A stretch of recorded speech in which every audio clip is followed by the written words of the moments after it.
Hello everyone and welcome to the Steemtrail Gaming Podcast for the 29th of October 2017.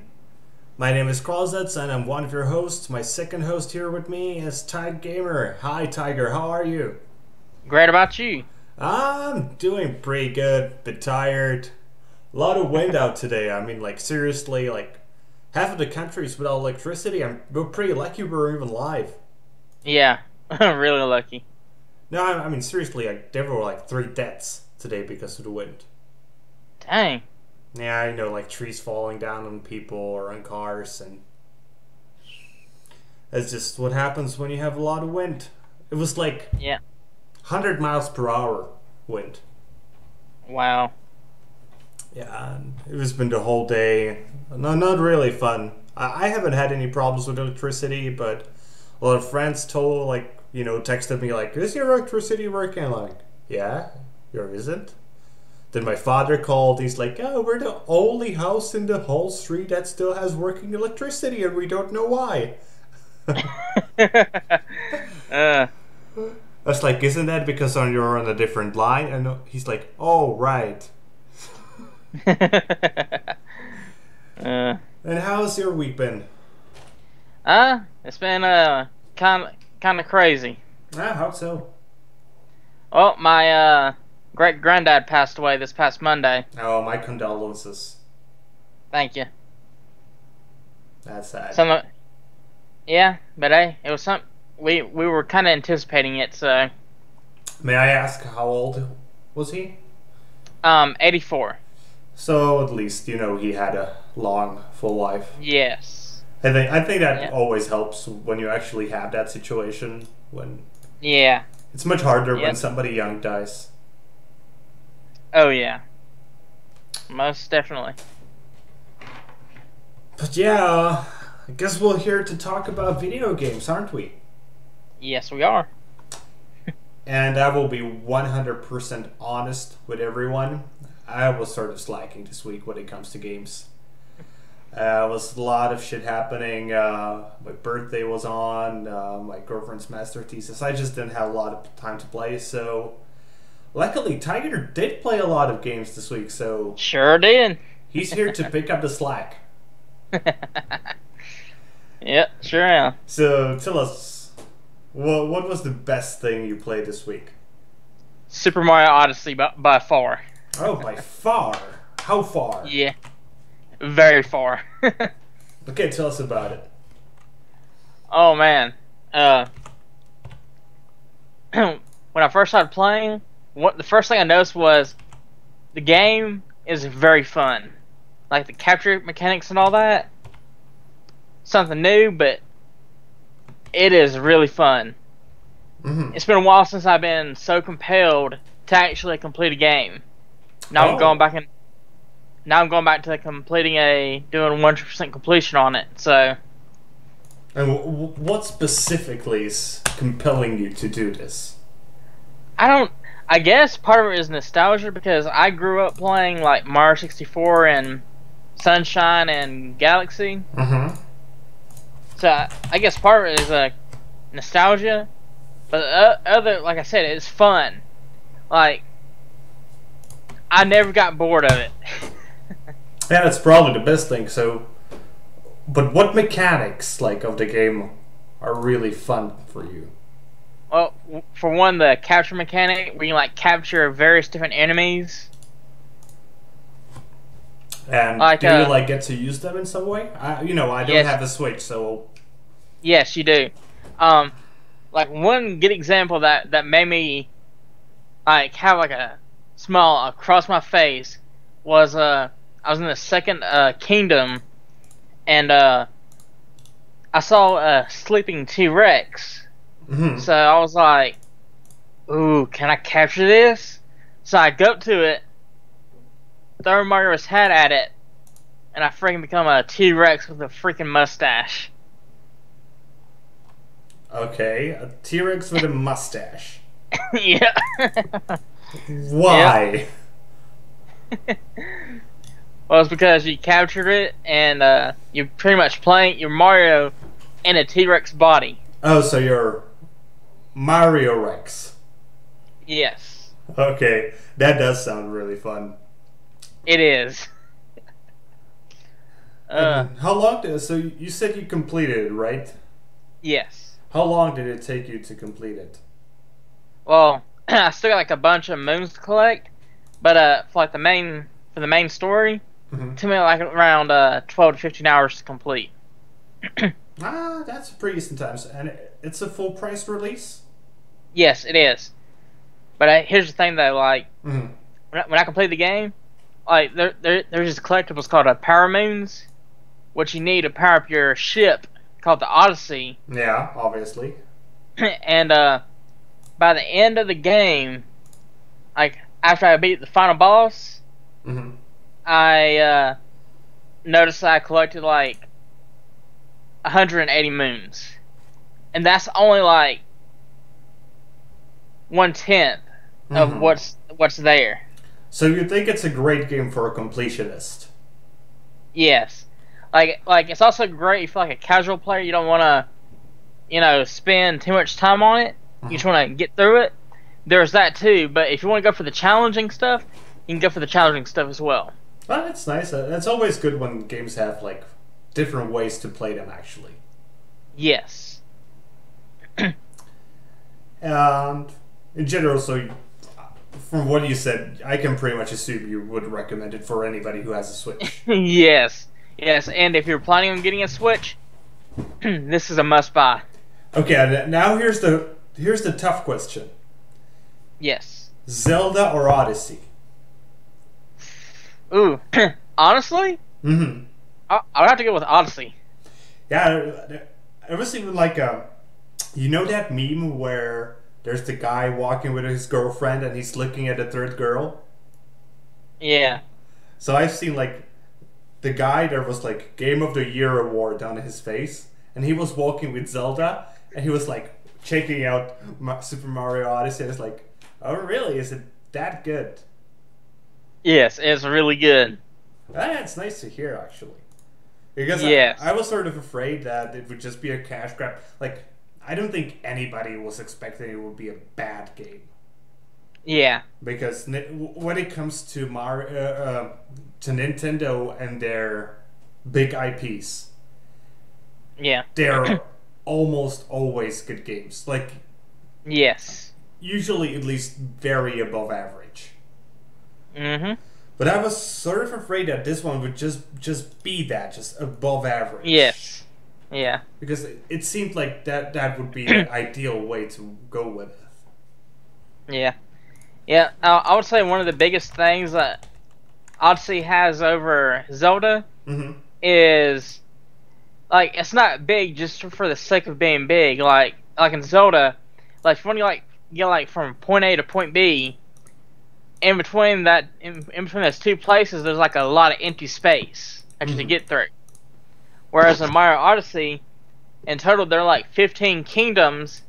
Some like they all vary in size. Some like huge, while others are like small, but they're all dense and have stuff to do.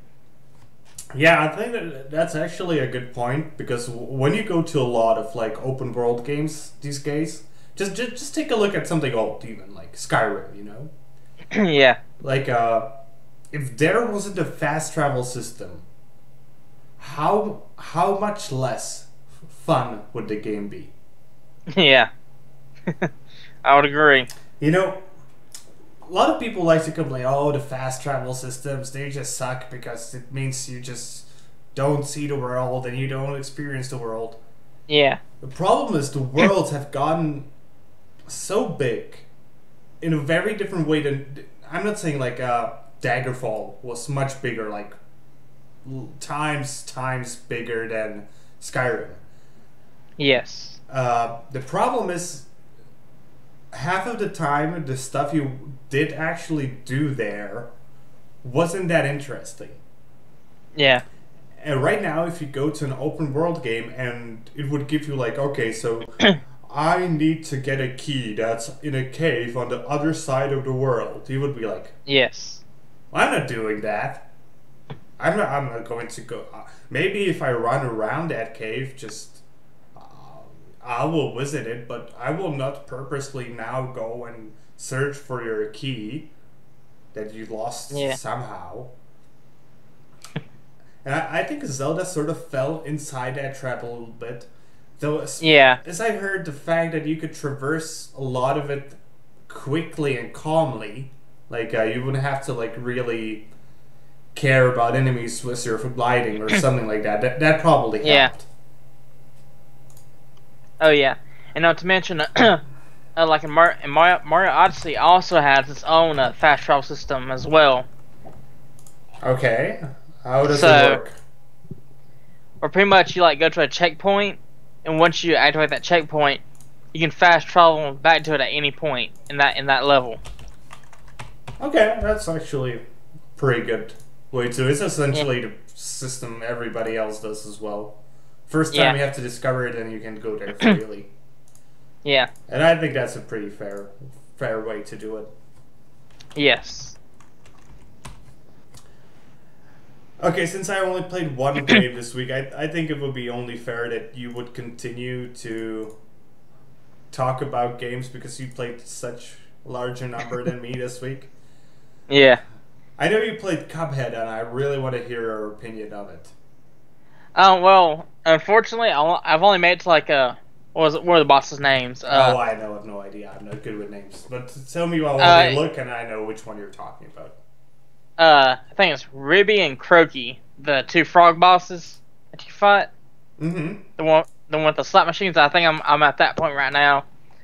I haven't gone back to Cuphead just yet because I've just been so distracted by Odyssey and all the other games I played this week. So.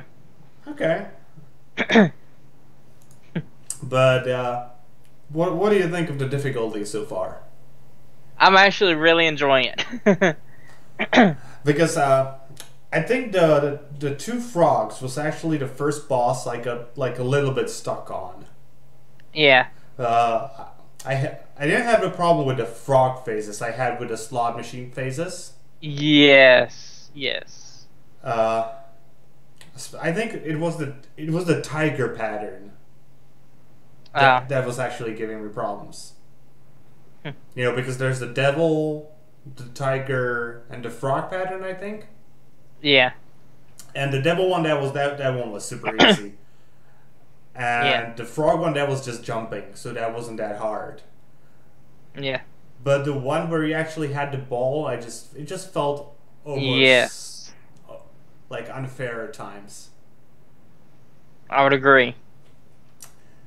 But yeah, I think you're only scratched the surface when it comes to the difficulty of Cuphead. Yeah. But tell me more about your thoughts. Really, yeah. From what I've heard, yeah, the game does feel like you're actually playing like an old 2D platformer from like the NES and SNES era. Mm-hmm. Yeah. Like in comparison, I've actually, before I played Cuphead, I think it was like a few years back. Me and one of my friends, we played the original Contra in co-op. Okay. And that game right there was really difficult. Oh, by the way, did you get to play in co-op at all? No. Yeah, it's sad. Yeah. As far as I understand, the game actually seems a lot easier in co-op. Because one of you can pick up slack for the other. Yeah. You know, because you can actually revive the other person. Yeah. Oh, and just to let y'all know, I'm playing with controller, not keyboard. Well, I was playing with controller as well. Yeah, I tried with keyboard. I was like, no. Yeah, it didn't fit to me either that way. I did a little bit of rebiting even on the controller, to be honest. Yeah. But for you, I think it's even more because you're not that used to playing on a keyboard. Like, nah. You would probably be okay playing a strategy game on a keyboard. Yeah. Yeah. Because you're not... Are there even other strategy games like classic or strategy games other than Halo Wars. Hmm. On consoles, obviously. Yeah. Oh, by the way, your camera is going a little bit down, so we Oh, see it only is? the half of your face. Okay, there we go. Yeah, this seems better. Alright. Did you try? Did you have any of the plane bosses yet? Not yet. Yeah, those feel like a completely different game, to be honest. Okay, so I guess now I could talk about my game that I played this Okay. week. It's called High Hell. If anybody remembers from last week, it was the game I was saying, this does look pretty interesting. And what I doubt it will be a huge success, just purely because of the fact that it's a first-person shooter releasing at the same time as Wolfenstein is releasing. Yes. I would agree. That doesn't seem like the greatest of ideas. I think it does fairly well to distinguish itself from Wolfenstein. Even though, like Wolfenstein, you know, we have double automatic shotguns in your hand, so it is arcadey. It still tries to keep a little bit of realism going on, just in the way you interact with like the environment. On the other hand, High Hell just throws this out of the window. It's a very, very arcadey shooter. You have infinite ammo, and you just run into a room and try to quickly kill everything because you die very quickly if you don't. You can pretty much take only like 3 shots and then you just die and you have to restart the level. I love the humor in the game. The game is set like you're mother of a demon and the devil just decided that he will raise it as his own, so you're just trying to like kill the devil's spawns and get to the devil himself so you can get your baby back. Wow. And there are like little intermezzos between each level. For example, one of them, like the main objective of the previous level is to steal the devil's portrait. And then on the loading screen between the levels, you get a spray, and you can just spray all over that portrait. Cool. Everything is just ridiculous, but very fun. Like I really like the humor. Yeah. Game itself isn't really anything special. It's a quick-paced, silly little shooter. No special abilities. Like the closest you get to having an ability is that you can kick doors. And you have to, because otherwise you cannot walk through them.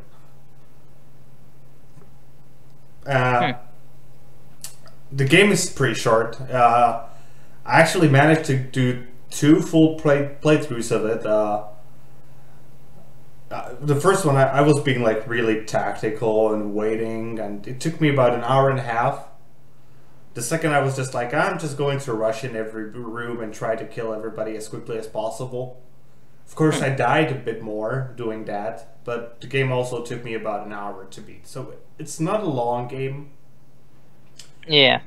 And for the length of the game, the asking price is pretty high because it's about $9. So if you're like, you know, a value seeker, it's probably not really for you. If you're just looking for something silly and under $10, then it might well be for you. For most people, I would say just wait for a sale. Once a sale comes in, it will be a decent deal. I think just doing quick math, it will get probably a 33% sale pretty soon. I would say like within a month or two, and then it will be for $5, and then it's okay. It's still not the best deal, you know. Okay. Especially if you consider there are games that cost $20 and just take you 40-50 hours to complete. But yeah, otherwise, the game is fun. It's just too pricey. Yeah, I can see why. I know the reason why it's pricey is actually quite interesting. Let me find the exact name. So the game is actually from two pretty well-known developers. Terry Wellman, which is the developer behind Heavy Bullets, and Dose One, which is the guy who made Enter the Gungeon and Gang Beats. Especially Enter the Gungeon is pretty well known. Heavy Bullets as well for people who like roguelites. So I think this is the reason why they're asking such a high price.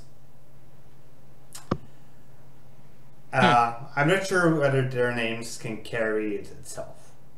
But the reviews of it are very positive. Like, it's a good game. I just feel like the price should be a little bit lower.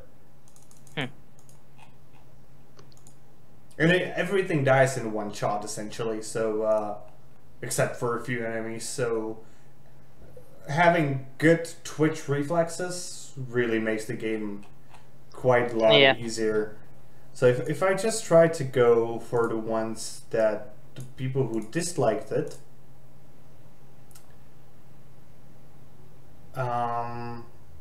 so yeah, people are saying so the Mad Boss is unkillable. I disagree. He was hard but not unkillable. You just have to know how to kill him. Though I actually had to look for a video how to kill him. It wasn't well explained. Yeah, this game isn't worth the buck. Yeah, clunky controls. No, they're not clunky. You just have to disable one effect.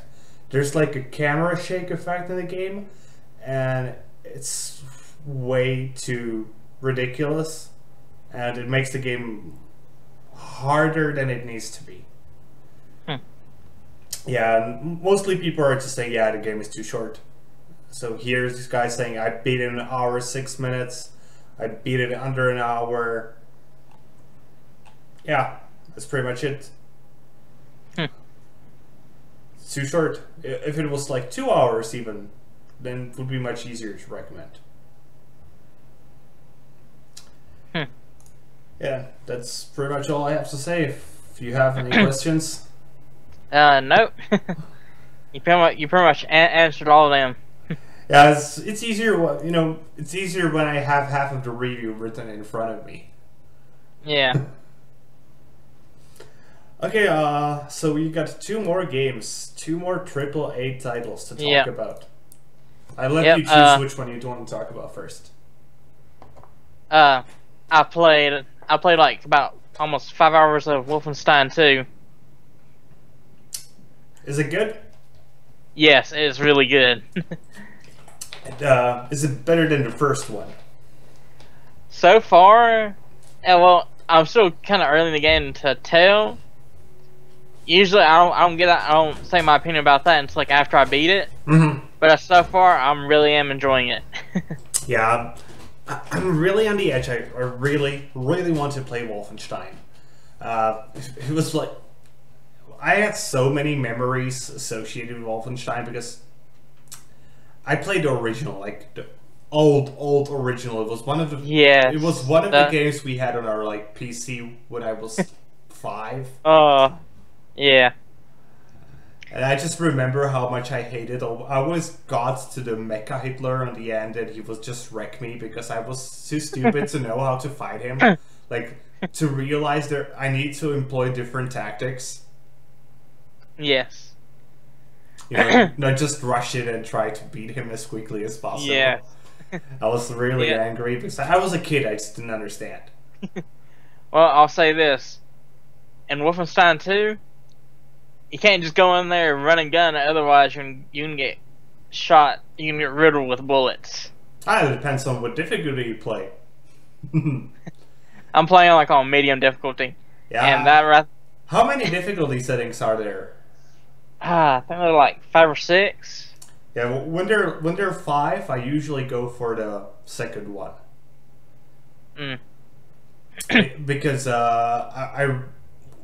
when I'm playing for myself, when I'm playing for a review, I obviously use the medium to see what most people experience. Yeah. But when I'm playing a shooter, I want to feel godlike, like just the Yeah. god of destruction. Yeah. So Yeah. that's I why would I agree. usually just go for low difficulty. Yeah. Yeah. Shoot. Yeah. And this game makes you feel so powerful, but yet so vulnerable. Okay, how does the dad achieve? like of course in this game there's like so many enemies and so many like in one level to where you just have to think about how you want to tackle these people, you know? Yeah, I think I do. Like you can either go in dual wielding a pistol and a shotgun and just going all out, guns a-blazing, but then you possibly would get your butt shot up, or you stay back, you shoot from a distance, take cover, play it safe. Yeah, I usually prefer the first way to do it, to be honest. It's just Yeah. the way I am. But I understand why you should. Yeah. What about the setting? Do you like the setting that it is in America? Yeah, I do. So far I've only been through the nuked out New York, and I just started on Roswell, Mm-hmm. and so far the world building is pretty good. Yeah, that's nice. Because there was that little bit of controversy. But do you remember when they had essentially an advertisement on Twitter saying, "Let's kill Nazis in America to make it great again"?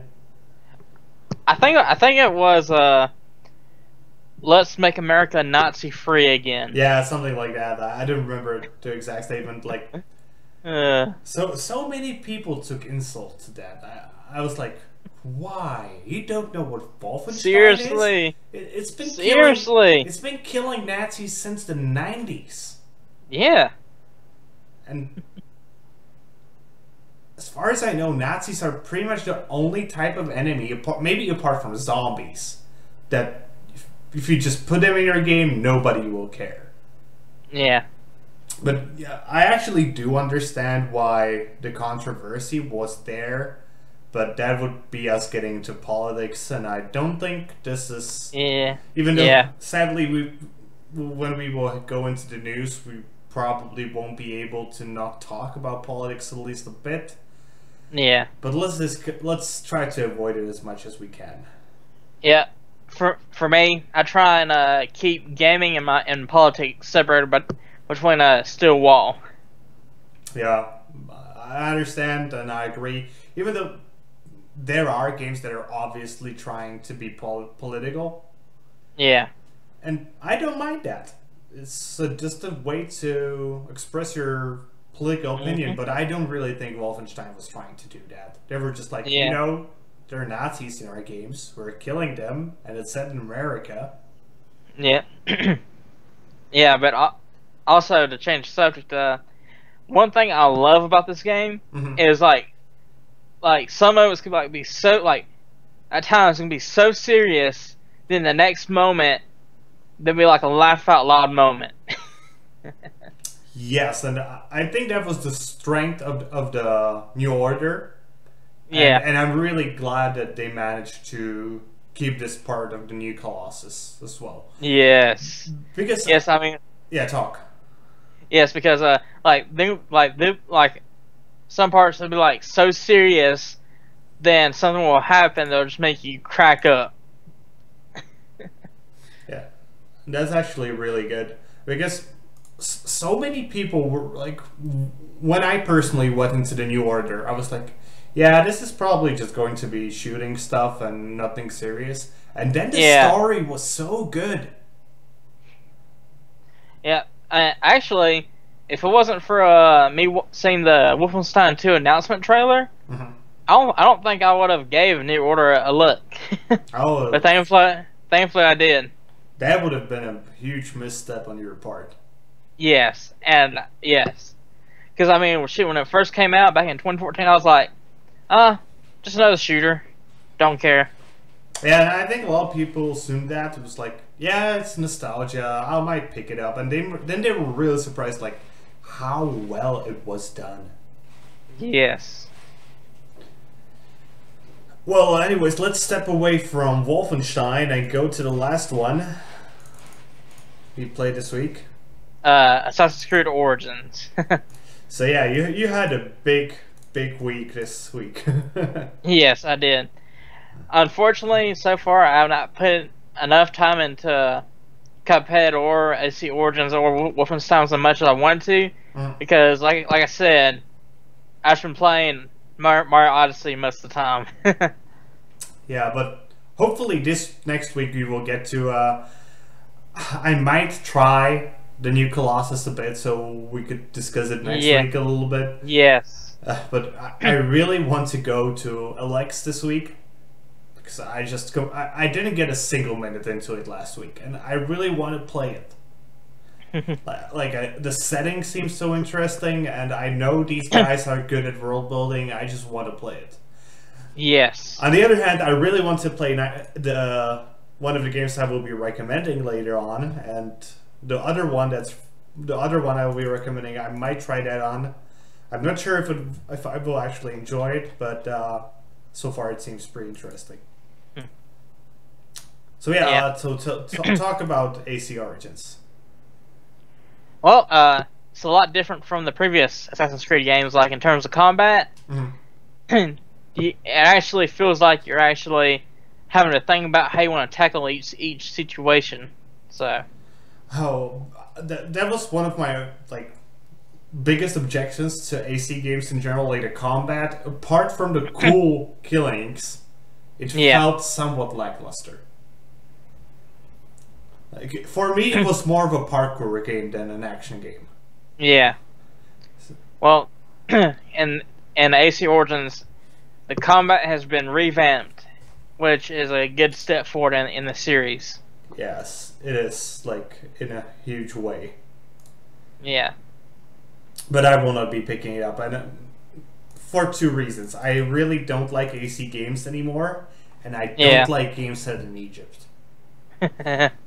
Even though the Egypt theme is cool, I think it's... Yes, it is. The only way I liked Egypt done is the way it's done in Stargate.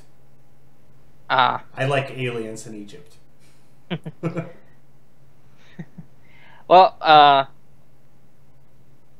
don't know yet, but if this game's gonna be like any of the previous Assassin's Creed games, I will expect some aliens. It wouldn't surprise me, but they won't be Goa'ulds. Yeah, true. And Goa'ulds, they hold a special place in my heart. Yeah. Okay, so that's pretty much it for the games we've played this week, if I'm not mistaken, right? Yes. So let's move on to the news segment. Alright. So do you want to start really serious or just somewhat silly? You know, let's start with serious and end with silly. Okay, then let's go straight away into the big serious thing. So, NeoGAF, essentially big forums just talking about video games. Most of gamers probably know what NeoGAF is. I don't have better words than it seems to be pretty much burning right now. Yeah. So the owner has been accused of, well, sexual assault, essentially. Not essentially, just that's what he was what it was alleged that happened. It's Tiger Malka. He's also known as Evilor on NeoGAF, and it isn't the first time his reputation has come under fire. And this time it seems like it has been too much. So as far as let me try to find a tweet that started all of this. So I'm not sure if I see the tweet right now. Let me use my Google skill. Tweet.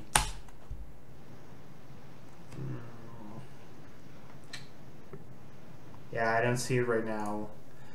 But it's pretty much it was just a woman saying that she was in the shower and he just went in behind her and was naked and yeah, all that stuff. Huh. And the thing is, NeoGAF itself has been very seriously like saying, "Oh, women are being assaulted in games." So, you know, when you take this into consideration, it just puts it into a whole different light. Yeah.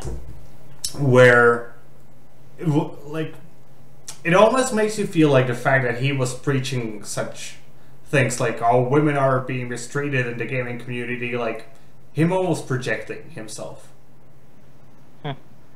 And yeah, he also released a statement following this. Let me try to find the whole statement. So the statement is way too long to or should I just read it whole? Just read it whole. It's best to go ahead and have all the context than have half. So, what Evil Lore said is, an allegation of sexual misconduct has been made against me by my next. It's not true. The individual making the accusations isn't credible. The story doesn't reconcile logically the facts. And there's plenty of evidence and witnesses that corroborate that. It will be a process. All allegations of this nature are serious, of course. I first got word of it on Wednesday when a screenshot of a Facebook post was handed to Wood. I immediately talked to my mod team about the contents of the screenshot and clarified that it was baseless and explained some of the details concerning my former associations with her. And I tried to ensure any concerns from the team were addressed fully and transparently to everyone's satisfaction. On Thursday, I heard that she had deleted the accusation from Facebook and wasn't entirely sure how to proceed from there, or how this would all play out in the public space at this point. Then, Friday morning, the screenshot made its way to NeoGAF and chaos ensued. I was in the process of writing a statement the entire day to formally address the allegations, but the community had erupted in a flash that morning. While the moderation team was trying to restore the peace, accusations and threats concerning the screenshot started shifting to them as well by association with me. And I was asked by my team to do something to fix things and get the heave of all of them at least. I was beyond exhausted at this point, though stretched too thin in time. The post has first appeared and seen unprecedented events unfold on NeoGAF. I was slow and weak. I failed to handle it quickly enough and let the team down. Before I could finish a statement and get it out there, understandably some mods hit their emotional limit, expressed concerns about the community coming after them and decided to leave. A few people resigned and many more quickly followed for similar reasons, citing stress and harassment. The site started breaking under load spikes leading up to their first resignations too, and then flatlined altogether, so issuing a statement at that time on NeoGAF itself became impossible for the time being, and my attention shifted toward moderation's team future. Since that whole mess, lasting from Friday morning through Saturday, before we formally went offline for maintenance and repair and restructure, we've just been trying to figure out the best course of action for NeoGAF going forward. And as stories began being published for various outlets, I issued some comments to the press, since everything coming out was proving to be sensationalized, opportunist, and unprofessional. We've all become increasingly stressed and varied this year in ways even I'm not accustomed to by now, and discussions on heated news, political issues, and social issues on the off-topic side of the site have become areas no one has wanted to moderate in the open for fear of backlash or just general exposure to the inevitable toxicity. I've gone in there myself to take the heat, since it's very much my responsibility to do so before everyone else's, but there's been a little headway, mostly just anger and resentment and a lot of bans. I don't think this necessarily reflects on our community, more so the tone of the entire internet this year with regards to heated issues. That's all going to inform the way of NeoGAF as we refocus on what the main goals are supposed to be for the site. The mod team will talk about more specifics on what that will entail below. One last thing, the NeoGAF team is here for the community. Okay, that's not really concerning the situation anymore. It's just him saying, oh, everybody calm down. Yeah. So, to be honest, he didn't say anything in this post except for the very first part, which I don't like because he's saying his first statement is not saying it just didn't happen. His first, so he says, it's not true. The individual making the accusations isn't credible. So that's a personal attack. That's not just, that's just not stating facts, like I was somewhere else at the time, I didn't do anything. He's just saying, oh, you shouldn't believe her. And why I'm not a fan of, the whole just listen and believe somebody when he says something happened, because that's just not how the justice system should work. When somebody comes out and says, you shouldn't believe her because she is incredible, no, that's also not how the system works either. Yeah. You shouldn't believe her just because she said so, but also you should not believe her just because she said so. Or he, or whomever. Yeah. So at this moment, I would,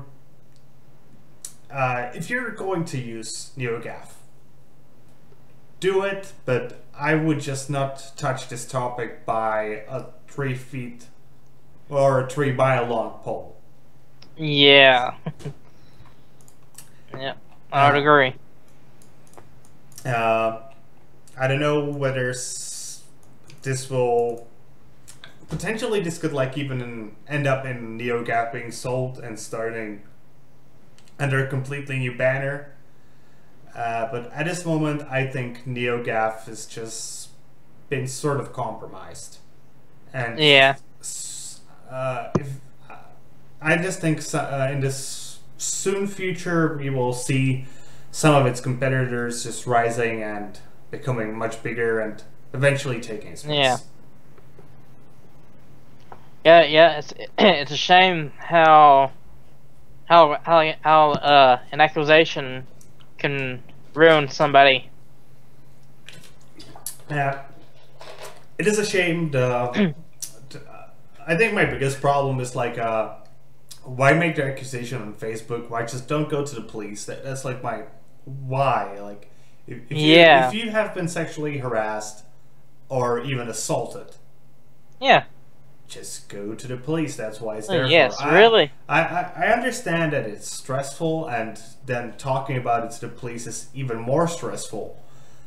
But what's really the difference? I remember getting robbed and beaten up when I was a child. I still went to the police, even though it was very stressful. Just talking, I was 12 and talking to the police about getting beaten up by a group of other kids and getting my stuff stolen. I don't know. I really don't want to believe either side at this point, because really, both sides just seem not going about this the proper way.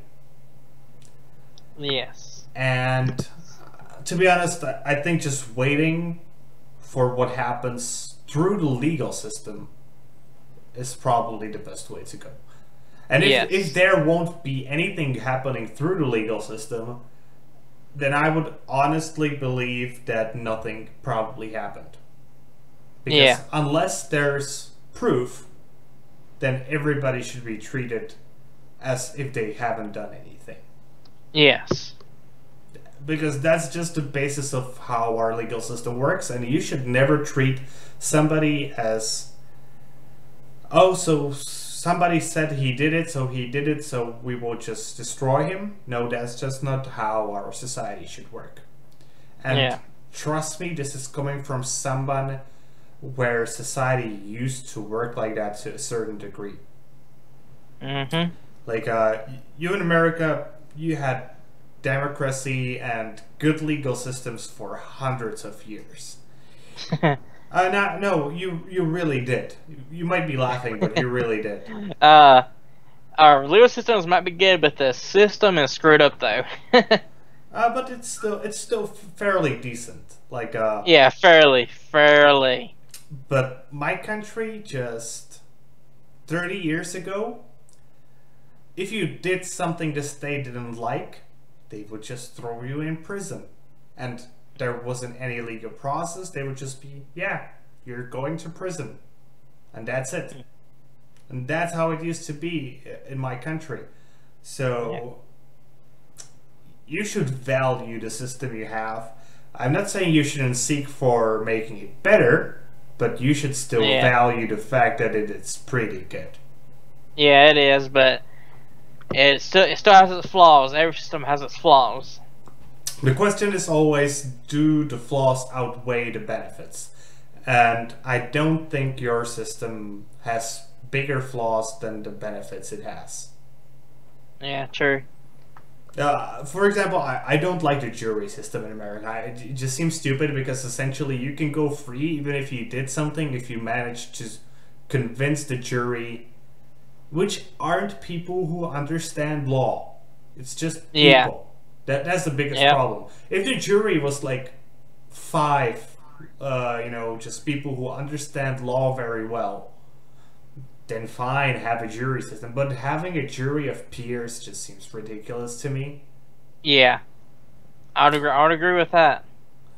But I understand it's just the Anglo-American way of doing law, and it used to make sense in the past because not every crime is handed off to a jury, only the big crimes. And there used to be a time where the people who got on the jury would be people who would have at least some information about the law system. Yeah. And that's just not the case anymore. So yeah. Yeah, and in some cases, like if there's a trial without a jury, really depends on what kind of mood the judge is in. If the judge is in a crappy mood. Yeah, that's another thing. Yeah. But that's a problem with just having judges in general. Yes. And I don't think no society is really ready for a system that isn't this. Yeah. Okay, but let's stop politics and let's go back to games. Yes. Let's talk about Microsoft killing the Kinect. About time. Pretty much. Like, I don't think it was as bad as a lot of people like to say. Like, the Kinect just sucked. I think it was a decent tool for gaming. Oh, yeah. Yeah. Especially, a lot of small children just loved it. For a few games. They especially loved the dancing games. Yeah, Dance Central. I remember I used to work as a receptionist at a hotel, and Kinect was one of the services you could rent for like an hour, Huh. Wow. Oh, there was an Xbox, and you could either just take Xbox games, and a few of the games were for the Kinect. And those were the games that were most rented, because usually kids wanted to play them. But for the most part, yeah, it wasn't a technology that succeeded. It probably hurt the new Xbox so much. Yeah. Because they pretty much said that they made the Xbox less powerful than the PlayStation 4 just because they needed to have the money to bundle the Kinect with it. So that was dumb. There really isn't much else to say with that. And at the moment, everybody seems to think VR was going to be the next big thing. I honestly still think there is too soon for VR, and it will. Yeah. Give it 10 years. Nobody will be doing VR anymore. Yeah, There, sure. there are a few great games for VR. Same thing. There were a few great games for the Kinect, Mm-hmm. but not only the processing power isn't there for most people for VR yet, so that just makes it a very niche market on its own. Yeah. And also, not to mention of like, if you want to buy like HTC Vive, you have to make sure that you have the space for it as well. Yes, and that's my biggest complaint for it right now. Like, it essentially means you have to dedicate a whole room to Yeah, nothing else than VR. And yeah, how many people can afford just to take a room, not out of their house, because not the vast majority of people in the world don't live in houses. They live in yeah, apartments. So if you have like a 3-bedroom apartment, are you going to dedicate one of those rooms just to being empty space? No, you yeah, won't. So if you want to play like racing games, if you want to play space sims, VR is great right now. It's yeah, fun and it's a great experience. But if you want to play yeah, anything else, not yet. yeah. But I do see like I can see I can imagine VR arcades becoming a big thing. You know? Yes, that's exactly my idea. Like, make it arcades, and you know who should do it? Cinemas. There you go. Yes. You know, just get rid of one of the projecting rooms, separate it into like 8 smaller rooms, each with a headset, and just have it there. Have the price There of you go. admission like $20. It will take 30 people for you to get the price of it back. Because Yep. even most people will buy, you know, popcorn and sodas at your place, and those are fucking expensive there. And yeah, no, just do it. I don't understand really why nobody has done it. You know, I actually Yeah. visited Really. a VR arcade here, and the fact that it was just a VR arcade, it didn't offer any other services, was probably the reason why not so many people like visited it. Also, it wasn't marketed at all. Like, that was the problem. Yeah. I was just going for a walk with my girlfriend one day. I was like, "What is this?" It says virtual reality arcade, and I was like, "Let's go in and ask." And say, "Yeah, we like offer to rent the Y for the Oculus." And I was like, "Cool. Can I just come in and like shoot videos here?" And they were like, "Yeah, you can, but we're ending in like a week because not enough people are coming." I was like, "Seriously, this seems like Dang. yeah." But the problem was for one thing, that not gaming isn't such a big thing here in the Czech Republic as it is in the Yeah. U.S. And they weren't marketing themselves. Like, Yeah. unless you just walked by and you were already interested in the thing, you wouldn't go in. Yeah. They needed to do some marketing, and also my city isn't big enough for it. Like Prague, Brno, those were the cities where you could live. I'm not saying, you know, you won't probably see a VR arcade in a 5,000 people town. Yeah. Like the time I'm in I live in. Yeah. I don't see a VR arcade being built here. But also, that's the same exact place where you won't build like a big cinema. Yes. So the cities where it's worth it to build a big cinemas and they're profitable, it will probably also be profitable to build a VR arcade, even just like a small, tiny, teensy one. There you go. You know, just have like 2 wives so 2 people can play together. But obviously, it would be better if you could have like 8 people playing together, so we could have like mass multiplayer, because that would be awesome. Yes. But yeah, it's just still too early. I think VR will always be the next step until we actually get haptic feedback that plugs directly into your senses. Yeah. So you can just sit down but still feel like you're walking. And we are still a long way from that, to be honest. Yeah. I would agree. Okay, let's go to the last piece of news, the little silly one. It's not so silly, it's quite impressive. So Gabe Newell, the boss of Valve or Steam, is worth $5 billion. And what's more impressive, 1.4 billion of that has been made just this year. Dang. So there was a Forbes report issued in January this year where they said he's worth $4.1 billion. And right now, it seems to be 5.5. So $1.4 billion made in 9 months, in quarter of a year. And it's still, we're still waiting for Christmas. Yeah. So I would guess he's going to end with at least $6 billion of net worth. Dang. Sorry, y'all. No Half-Life 3 anytime soon. Yeah. I think Half-Life 3 is just not coming ever. It's too much. Yeah. It's too much of a hurdle, and if they made it, everybody would be angry. Yeah, true.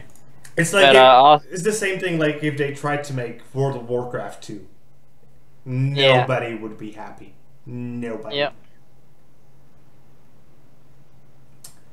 And on a little side note, there was a little leak, and it seems there will be 3 more Steam sales this year.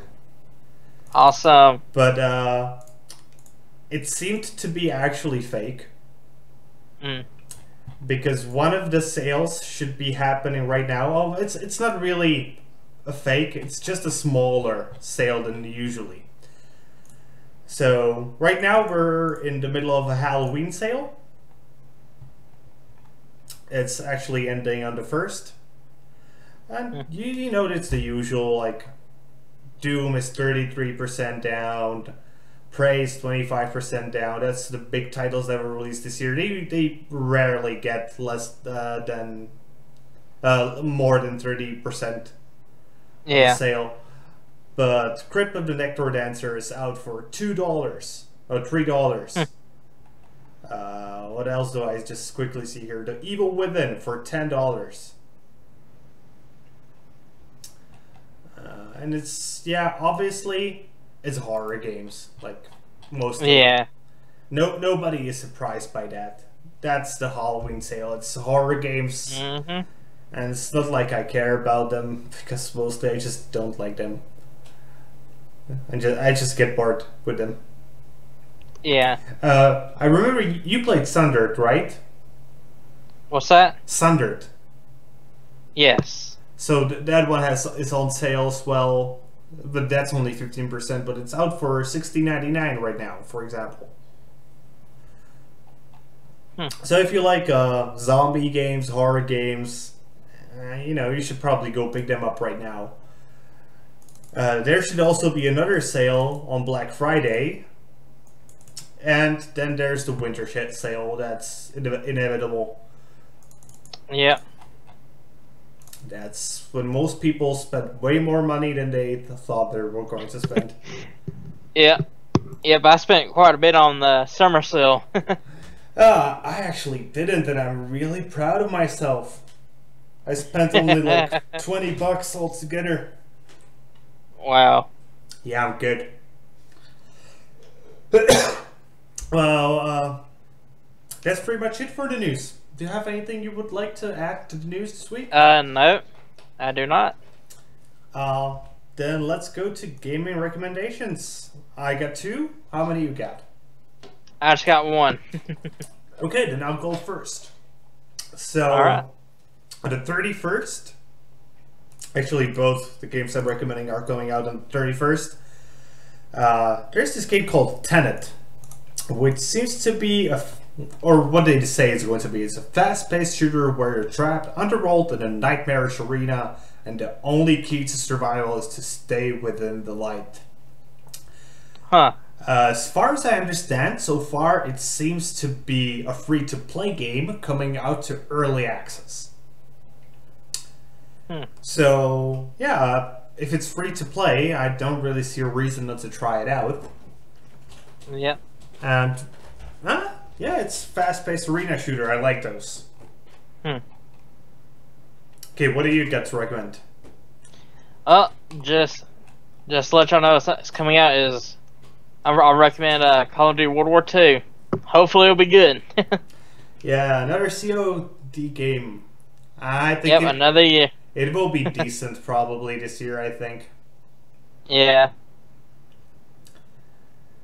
So, the other game I got to recommend is a game called Attentat 1942. Hmm. So, first of all, this is a game created here in the Czech Republic. It's created by the Charles University, which is, well, it just is the best university in the country. Hmm. It's sort of a mix between a video game and a documentary. Hmm. It's a dialogue-based adventure game based all on historical research, so everything you will be seeing in the game actually happened. Oh wow. There are interviews with 8 people who actually survived the events they will be talking about. Events. Hmm. And it was developed by the Charles University and the Czech Academy of Sciences. It's actually essentially a re-release of a game that was released only here in the Czech Republic in 2015. Hmm. And story-wise, it's about an assassination attempt. Well, not an attempt, it actually worked. It was an assassination of the Czech protector Heydrich in 1942. That happened by a few parachutists, or what do you call these guys that parachute? Paratroopers? Paratroopers, yeah. So it was performed by a group of Czech paratroopers who first escaped into the United Kingdom, and then they were parachuted to Republic, and this is just the story how they did it. And the original game, it got the Czech Game of the Year, Gala Series Game Award, Games Learning Society Showcase Award, so it's really good. It's, even if you have a potato computer, it should run. Only thing that makes me be a little bit scared is I don't know the price of it.